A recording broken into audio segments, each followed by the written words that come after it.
आज हम कक्षा 11 की हिंदी अनिवार्य की पुस्तक आरोह के स्पीति में बारिश नामक पाठ को पढ़ेंगे, जिसके लेखक हैं कृष्णनाथ।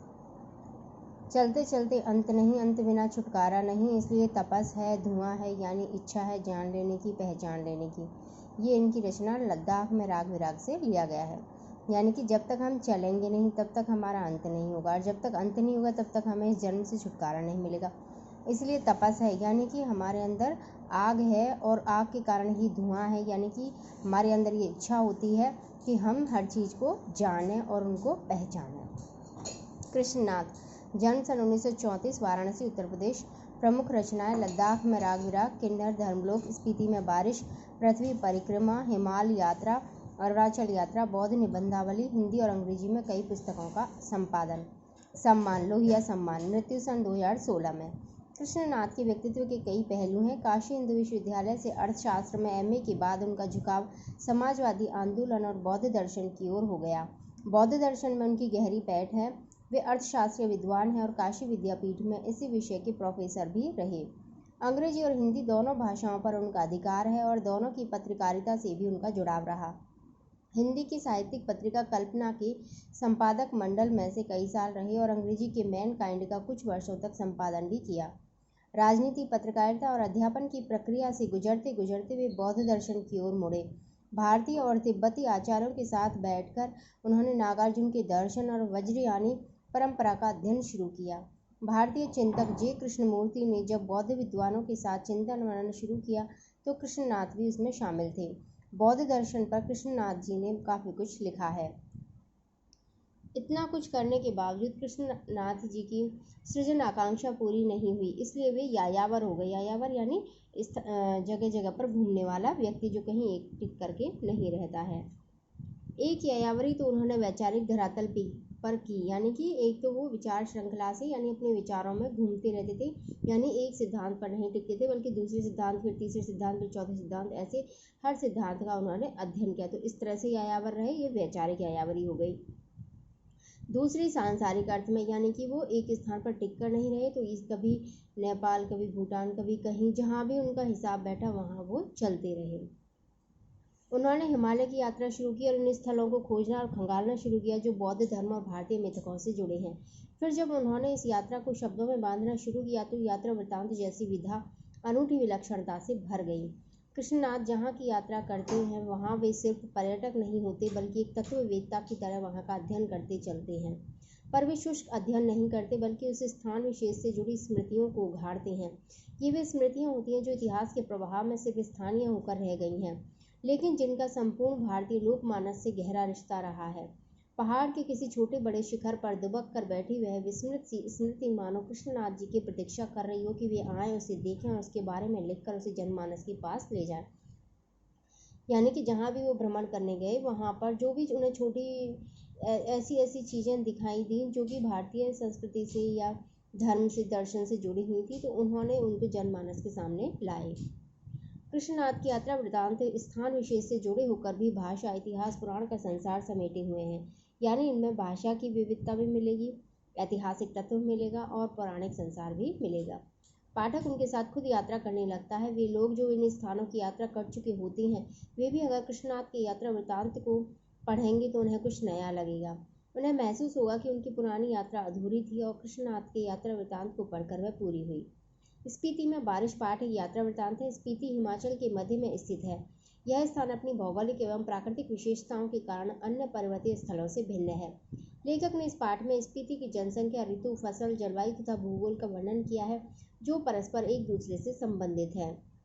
पाठ में दुर्गम क्षेत्र स्पीति में रहने वाले लोगों के कठिनाई भरे जीवन का भी वर्णन किया गया है।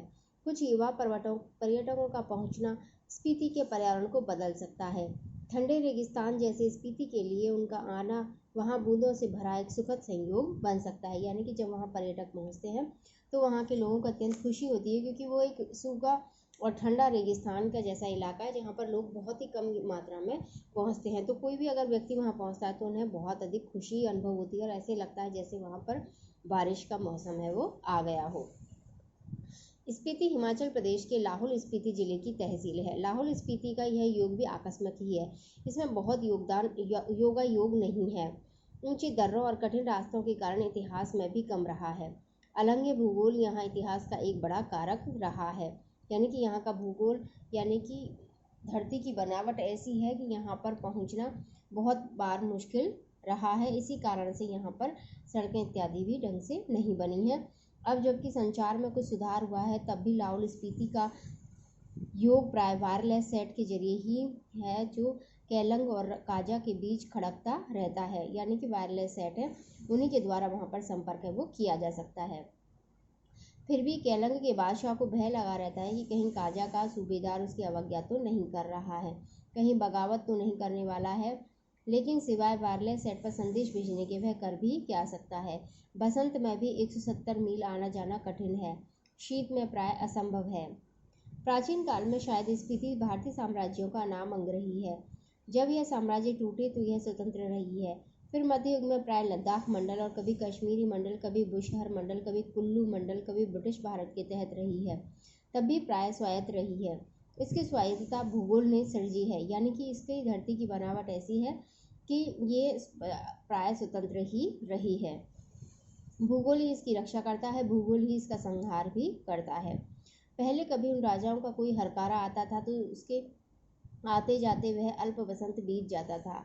कभी कोई जोरावर सिंह जैसा आता था तो स्पीति का तरीका वही था जो तुपचिलिंग गोनपा में मैंने देखा। जब डायनामाइट का विस्फोट हुआ तो लाहुली हदस कर, आंख बंद कर, चांगमा का तना पकड़ या एक दूसरे को पकड़कर बैठ गए। जब धमाका गुजर गया तो फिर डरते डरते आंख खोल उठे। जोरावर सिंह के आक्रमण के समय स्पीति के लोग घर छोड़कर भाग गए। उसने स्पीति को और वहां के विहारों को लूटा। यह अप्रतिकार शायद स्पीति की सुरक्षा पद्धति है, यानी कि यहाँ के लोग हैं, जब कोई आक्रमण होता है या कोई समस्या इनके सामने आती है तो ये वहां से पलायन कर जाते हैं, छुपकर कहीं बैठ जाते हैं। स्पीति में जनसंख्या लाहौल से भी कम है। 1901 की जनगणना के अनुसार 3231 रही है। 1971 की जनगणना के अनुसार 7196 है। इसका क्षेत्रफल मुझे 1971 की जनगणना में लाहौल के साथ जोड़कर मिला है, जो 12,015 वर्ग किलोमीटर है। स्पीति का अलग क्षेत्रफल नहीं दिया गया है। इंपीरियल गजेटियर ऑक्सफोर्ड 1908 खंड 23 के अनुसार यह क्षेत्रफल 2155 वर्ग मील है। इस तरह स्पीति की जनसंख्या प्रति वर्ग मील 4 से भी कम है। 1901 में यह प्रति वर्ग मील 2 से भी कम थी। लाहौल स्पीति का प्रशासन ब्रिटिश राज से भारत को जस का तस मिला। अंग्रेजों को यह 1846 ईस्वी में कश्मीर के राजा गुलाब सिंह के जरिए मिला। अंग्रेज इनके जरिए पश्चिमी तिब्बत के ऊन वाले क्षेत्र में प्रवेश चाहते थे। तिब्बत में अंग्रेजी साम्राज्य के दूरगामी हित भी थे। जो भी हो, 1846 में कुल्लू, लाहौल स्पीति ब्रिटिश अधीनता में आए। पहले सुपरिटेंडेंट के अधीन थे, फिर 1847 में वे कांगड़ा जिले में शरीक कर दिए गए। लद्दाख मंडल के दिनों में भी स्पीति का शासन एक नौनो यानी कि स्थानीय शासक द्वारा चलाया जाता था। ब्रिटिश भारत में भी कुल्लू के असिस्टेंट कमिश्नर के समर्थन से यह नौनो कार्य करता रहा। इसका अधिकार क्षेत्र केवल द्वितीय दर्जे के मजिस्ट्रेट के बराबर था, लेकिन स्पीति के लोग इसे अपना राजा ही मानते थे।